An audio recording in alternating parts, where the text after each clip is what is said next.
Huling namataan yung sentro ni Bagyong Nando kaninang alas 4 ng umaga sa layong 245 kilometers silangan ng Calayan sa may Cagayan.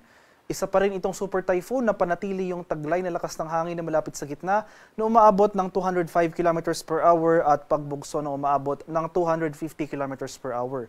Yung movement nito ay west-northwestward sa bilis na 20 kilometers per hour. Sa nalalabing bahagi naman ng ating bansa, sa may Metro Manila, buong Southern Luzon, Visayas at sa Mindanao, ay asahan naman natin yung epekto ng southwest monsoon o yung habagat, kaya makakaranas tayo ng maulap na kalangitan at mataas sa tsansa ng mga kalat-kalat na pag-ulan at thunderstorms.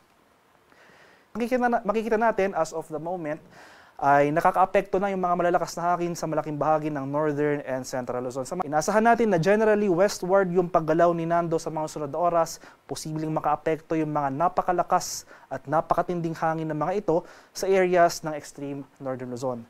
So generally westward yung paggalaw ni Nando within the next 12 hours at posibleng mapanatili yung lakas nito bilang isang super typhoon. Posibleng nga ito maglandfall sa may Babuyan Islands mamayang tanghali or so between noon and early afternoon today.